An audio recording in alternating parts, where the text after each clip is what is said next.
Hello hi ಎಲ್ಲರೂ ಹೇಗಿದ್ದೀರಾ? Welcome back to Aditya hobby blogs. Friends, ಇವತ್ತು ನಾನು ಮಾಡಿರೋವಂಥದ್ದು Sunday special fish sambar and fish fry ಅಂತ ರವೆ ಫ್ರೈ ಮಾಡಿದ್ದೀನಿ. ತುಂಬ ಅಂದರೆ ತುಂಬ ಟೇಸ್ಟಿಯಾಗಿತ್ತು, ತುಂಬ ಚೆನ್ನಾಗೂ ಇತ್ತು.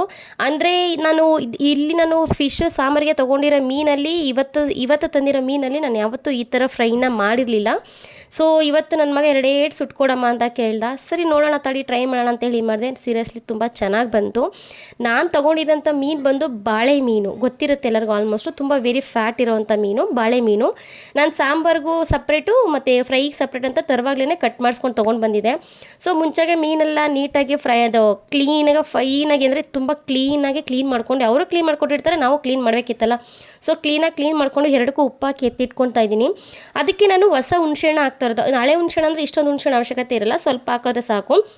ಹುಣಸೆಹಣ್ಣು ಚೆನ್ನಾಗಿ ಕಿವುಚ್ಕೊಂಡಿರೋಂಥ ಹುಣಸೆಹಣ್ಣು ಅದರಲ್ಲಿ ಮೀನೊಳಗಡೆ ಹಾಕ್ತಾಯಿದ್ದೀನಿ ಎಲ್ಲನೂ. ಸ್ವಲ್ಪ ನನಗೆ ಫ್ರೈಗೂ ಸ್ವಲ್ಪ ಬೇಕು ಅಂತೇಳಿ ಅದನ್ನು ಸೈಡಿಗೆ ಸ್ವಲ್ಪ ಎತ್ತಿಕೊತಾ ಇದ್ದೀನಿ. ನಾನು ಮೀನು ಸಾಂಬಾರು ಮಾಡೋದು ಇದೇ ರೀತಿಯೇ.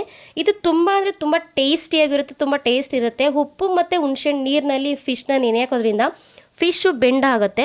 ಸೊ ತಿನ್ನುವಾಗೂ ಕೂಡ ತುಂಬ ಟೇಸ್ಟಿಯಾಗಿ ಹುಳ್ಳುಳ್ಳಿ ಥರ ಚೆನ್ನಾಗಿರುತ್ತೆ. ನಾನು ಮಾಡೋದು ಈ ಥರ. ಅದಕ್ಕೆ ಒಂದು ಮಸಾಲೆ ಬೇಕು. ಸೊ ಅದಕ್ಕೆ ಮಸಾಲೆಗೋಸ್ಕರ ಒಂದು ಪಾತ್ರೆನ ಇಟ್ಕೊಂಡೆ. ಪಾತ್ರೆಗೆ 1 ಕಪ್ಪು ಧನಿಯಾಕಾಳನ್ನ ಹಾಕ್ಕೊಂಡು ಅದನ್ನು ಡ್ರೈ ಫ್ರೈ ಮಾಡ್ಕೊತಾ ಇದ್ದೀನಿ. ಧನಿಯಾಕಾಳು ಜೊತೆಗೆ ಒಂದು 10 ಬ್ಯಾಡಗೆ ಮೆಣಸಿನ್ಕಾಯಿ ಮತ್ತು ಖಾರ ಮೆಣಸಿನ್ಕಾಯಿ ಒಂದು 4. ನಿಮ್ಮ ಖಾರಕ್ಕೆ ಅನುಗುಣವಾಗಿ ನೀವೆಷ್ಟು ಖಾರ ತಿಂತೀರೋ ಆ ಥರ ಖಾರವಾಗಿ ಇದು ಮಾಡ್ಕೊಳ್ಳಿ. ನಾನು ಒಂದು 10-15 ಬ್ಯಾಡಗೆ ಮೆಣಸಿನ್ಕಾಯಿ ತೊಗೊಂಡಿದ್ದೆ, ಒಂದು 5 ಖಾರ ಮೆಣಸಿನ್ಕಾಯಿ ತೊಗೊಂಡಿದ್ದೆ. ಸೊ ಎರಡನ್ನೂ ಡ್ರೈ ಆಗಿ ಫ್ರೈ ಮಾಡ್ಕೊತಾ ಇದ್ದೀನಿ. ಫ್ರೈ ಮಾಡ್ಕೊಂಡಾಗ ಇದಕ್ಕೆ ಮೇಯ್ನು ಫಿಶ್ ಸಾಂಬಾರಿಗೆ ಬೇಕಾಗಿರೋದು ಮೇಯ್ನ್ ಏನಪ್ಪ ಅಂತಂದರೆ ಮೆಂತ್ಯ ಹಾಕೋದ್ರಿಂದ ತುಂಬ ಒಳ್ಳೆ ಫ್ಲೇವರ್ನ ಕೊಡುತ್ತೆ ಸಾಂಬಾರು. ಆ್ಯಂಡ್ ಅದು ಮಸಾಲೆ ಬೇಯಿಸುವಾಗಲೂ ಅಷ್ಟೇ ಘಮ ಘಮ ಘಮ ಅಂತ ಇರುತ್ತೆ, ಅಷ್ಟೊಂದು ಫ್ಲೇವರ್ ಬರುತ್ತೆ. ಸೊ ಇವಾಗ ಅದೆಲ್ಲ ಫ್ರೈ ಆಗಿದೆ. ಫ್ರೈ ಆದಮೇಲೆ 1-2 ಸ್ಪೂನ್ ಎಣ್ಣೆ ಹಾಕ್ಕೊಂಡೆ. ನಾನು 2 ಸ್ಪೂನ್ಗೆ ನಾನು ಇಲ್ಲಿ ಸಣ್ಣ ಈರುಳ್ಳಿ ತೊಗೊಂಡಿದ್ದೀನಿ. ಒಂದು 10 ಈರುಳ್ಳಿ ಮತ್ತು ಒಂದು ಎಸ್ಲು ಬೆಳ್ಳುಳ್ಳಿ ತೊಗೊಂಡಿದ್ದೀನಿ. ಇವೆರಡನ್ನೂ ನಾನು ನೀಟಾಗಿ ಫ್ರೈ ಮಾಡ್ಕೊತಾ ಇದ್ದೀನಿ. ನಾವಿದನ್ನು ಫ್ರೈ ಮಾಡೋದ್ರಿಂದ ನಮಗೆ ಮಸಾಲೆ ಜಾಸ್ತಿ ಬೇಯಿಸೋಷ್ಟಿರಲ್ಲ. ಸೊ ಇಲ್ಲಿ 5 ಟೊಮೆಟೊನ ದಪ್ಪದ 5 ಹುಳಿ ಟೊಮೆಟೊನ ಕಟ್ ಮಾಡಿ ಇಟ್ಕೊಂಡಿದ್ದೀನಿ ನಾನು, ಅದನ್ನು ಹಾಕ್ಕೊತಾ ಇದ್ದೀನಿ. ಮತ್ತು ಒಂದು ನಿಂಬೆಹಣ್ಣು ಗಾತ್ರದ್ದು ಹುಣಸೆಹಣ್ಣು. ಸೊ ನಾವು ಆಲ್ರೆಡಿ ಮೀನನ್ನು ಹುಣಸೆಹಣ್ಣಲ್ಲಿ ನೆನೆ ಹಾಕಿರ್ತೀವಿ, ನೋಡ್ಕೊಂಡು ಹುಣಸೆಹಣ್ಣು ಹಾಕ್ಕೊಳ್ಳಿ. ಆಮೇಲೆ ಒಂದು ಇಂಚು ಶುಂಠಿ, ಅದನ್ನು ಲಾಸ್ಟಲ್ಲಿ ಹಾಕ್ಕೊಬೇಕಾಗತ್ತೆ. ನಾವು ತೆಂಗಿನಕಾಯಿ ಹಾಕೋಕ್ಕೂ ಮುಂಚೆನೇ ಈ ಶುಂಠಿ ಮತ್ತು ಸೋಂಪು ಕಾಳು ಇದನ್ನೆಲ್ಲ ಹಾಕ್ಕೊಬೇಕಾಗತ್ತೆ. ನಾನು ಒಂದು ಟೇಬಲ್ ಸ್ಪೂನು ಸೋಂಪು ಕಾಳು ಹಾಕ್ಕೊಂಡಿದ್ದೀನಿ ಮತ್ತು ಒಂದು ಅರ್ಧ ಕಪ್ಪಷ್ಟು ತೆಂಗಿನಕಾಯಿ ಹಾಕ್ಕೊಂಡಿದ್ದೀನಿ. ಹಸಿ ತೆಂಗಿನಕಾಯಿನ ಹಾಕ್ಕೊಂಡಿದ್ದೀನಿ. ಕೊಬ್ಬರಿ ಹಾಕ್ಕೊಂಡ್ರೂ ತುಂಬ ಚೆನ್ನಾಗಿರುತ್ತೆ. ಮೀನು ಸಾಂಬಾರಿಗೆ, ಮೀನು ಐಟಮ್ಗೆಲ್ಲ ಕೊಬ್ಬರಿ ಯೂಸ್ ಮಾಡೋದ್ರಿಂದ ತುಂಬ ಅಂದರೆ ತುಂಬ ಟೇಸ್ಟಿಯಾಗಿರುತ್ತೆ, ತುಂಬ ಚೆನ್ನಾಗಿರುತ್ತೆ. ನಾನಿಲ್ಲಿ ನಾರ್ಮಲ್ ಸನ್ಫ್ಲವರ್ ಆಯಿಲ್ನ ಯೂಸ್ ಮಾಡ್ತಾಯಿದ್ದೀನಿ ನಾನು. ಸೊ ಎಲ್ಲನೂ ಹುರ್ಕೊಂಡು ತಣ್ಣಗಾಗೋದಕ್ಕೆ ಅಂತ ಎತ್ತಿಟ್ಕೊಂಡು ಅದ್ರ ಮಸಾಲೆನ ರೆಡಿ ಮಾಡ್ಕೊಂಡಿದ್ದೀನಿ. ಈ ಮೀನು ಸಾಂಬಾರು ರೆಡಿ ಮಾಡಬೇಕಲ್ಲ. ಸೊ ಅದರಿಂದ ಅದಕ್ಕೆ ಅದೇ ಪಾತ್ರೆನ ಇಟ್ಕೊಂಡು ಅದಕ್ಕೆ 1-2 ಸ್ಪೂನ್ ಎಣ್ಣೆ ಹಾಕ್ಕೊಂಡು ಅದಕ್ಕೆ ನಾನು ಒಂದೇ ಈರುಳ್ಳಿನ ಸ್ಲೈಸ್ ಥರ ಹಚ್ಚಿಟ್ಕೊಂಡಿದ್ದೆ. ಆ ಸ್ಲೈಸ್ ಥರ ಹಚ್ಚಿಟ್ಕೊಂಡಿದ್ದ ಈರುಳ್ಳಿನ ನೀಟಾಗಿ ಕೆಂಪಾಗತ್ನಾಗ ಹುರ್ಕೊಂಡು ನಾನು ರುಬ್ಬಿಟ್ಕೊಂಡಿರೋಂಥ ಮಸಾಲೆ ಎಷ್ಟು ಸಣ್ಣಕ್ಕೆ ರುಬ್ಬಾಗೋದಕ್ಕೆ ಸಾಧ್ಯನೋ ಅಷ್ಟು ಸಣ್ಣಕ್ಕೆ ರುಬ್ಕೊಳ್ಳಿ. ಬಟ್ ನನಗೆ ಎಷ್ಟಾಗುತ್ತೋ ಅಷ್ಟು ನಾನು ರುಬ್ಕೊಂಡಿದ್ದೀನಿ. ಮೆಂತ್ಯ ಸೆಂಟ್ರಲ್ ಅನ್ನೋದೊಂದು ರುಬ್ಬಿಲ್ಲ.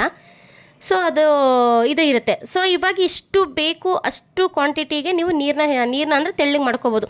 ತುಂಬ ತೆಳ್ಳಗೆ ಮಾಡ್ಕೊಂಡು ತಿಂದು ಅಭ್ಯಾಸ ಇದೆ ಅಂದರೆ ಅದನ್ನು ಮಾಡ್ಕೋಬೋದು. ನಾನಿಲ್ಲಿ ಮೀಡಿಯಮ್ ಮಾಡ್ಕೊಂಡಿದ್ದೀನಿ. ಮತ್ತು ರುಚಿಗೆ ಎಷ್ಟು ಬೇಕೋ ಅಷ್ಟು ಉಪ್ಪು, ಸಾಂಬಾರಿಗೆ ಉಪ್ಪು ಕೂಡ ಅಷ್ಟೇ ನೋಡ್ಕೊಂಡು ಹಾಕೋಬೇಕು. ನಾವು ಆಲ್ರೆಡಿ ಫಿಶಲ್ಲಿ ಉಪ್ಪು ಮತ್ತು ಹುಣಸೆಹಣ್ಣು ನೀರಲ್ಲಿ ನಾವು ನೆನೆ ಹಾಕಿರ್ತೀವಿ.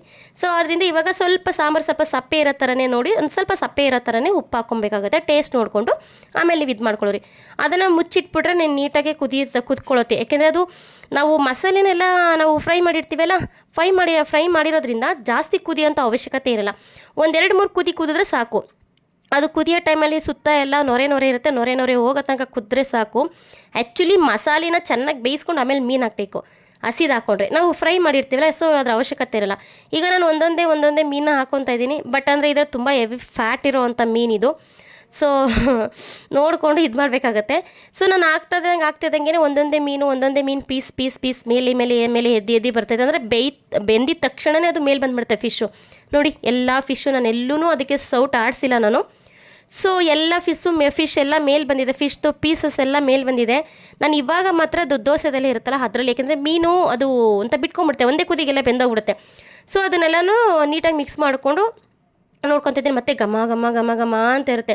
ನಾವು ಅದನ್ನು ಬೇಯಿಸುವಾಗ ಎಷ್ಟು ಅಂತಿರುತ್ತೆ ಅಂದರೆ ಅಷ್ಟು ಚೆನ್ನಾಗಿ ಒಳ್ಳೆ ಫ್ಲೇವರ್ ಇರುತ್ತೆ. ಫಿಶ್ ಸಾಂಬಾರಂತೂ ರೆಡಿ ಆಯಿತು. ಅದಕ್ಕೆ ಇವಾಗ ಫಿಶ್ ತವಾ ಫ್ರೈ ಮಾಡೋಣ ಅಂತ ಅಂದ್ಕೊಂಡಿದ್ದೀನಿ. ಸೊ ಫಸ್ಟ್ ಟೈಮ್ ಟ್ರೈ ಮಾಡಿದ್ದು ಆದರೂ ತುಂಬ ಚೆನ್ನಾಗಿ ಬಂತು, ತುಂಬ ಟೇಸ್ಟಿಯಾಗಿ ಬಂತು, ಅಂದರೆ ಸಖತ್ತಾಗಿತ್ತು.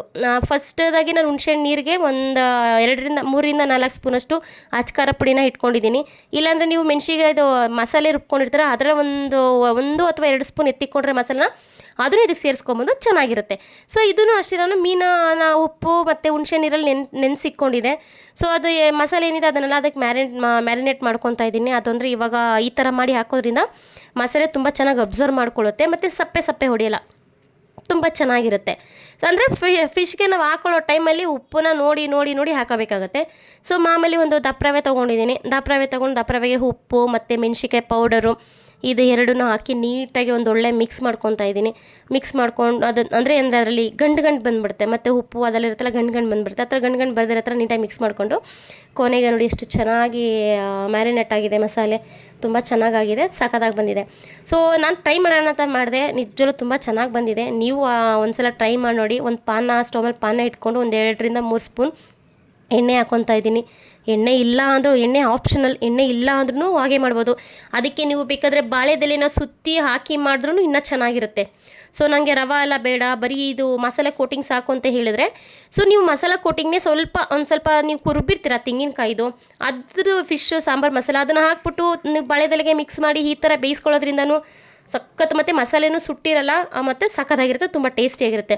ಫೈನಲಿ ನಾನು ಮಾಡಿದ್ದೀನಿ ನೋಡಿ, ಎಷ್ಟು ಚೆನ್ನಾಗಿದೆ. ಆ್ಯಂಡ್ ಮಸಾಲೆ ಎಲ್ಲ ಕಡೆಯೂ ಚೆನ್ನಾಗಿ ಮ್ಯಾರಿನೇಟ್ ಆಗಿದೆ, ತುಂಬ ಟೇಸ್ಟಿಯಾಗೂ ಇತ್ತು. ಸಾಂಬಾರು ಸಖತ್ತಾಗಿತ್ತು ಆ್ಯಂಡ್ ಫ್ರೈಯು ಸಖತ್ತಾಗಿತ್ತು. ಇವತ್ತಿನ ವಿಡಿಯೋ ಇದಾಗಿತ್ತು. ನೀವು ಒಂದ್ಸಲ ಮನೇಲಿ ಟ್ರೈ ಮಾಡಿ ಹೇಗಿತ್ತು ಅಂತ ಕಮೆಂಟ್ ಬಾಕ್ಸಲ್ಲಿ ಬಂದು ಕಮೆಂಟ್, ಲೈಕ್ ಮಾಡಿ, ಶೇರ್ ಮಾಡಿ, ಸಪೋರ್ಟ್ ಮಾಡಿ. Thank you so much all. ಸರ್ವರಿಗೂ ಹ್ಯಾಪಿ ಮದರ್ಸ್ ಡೇ.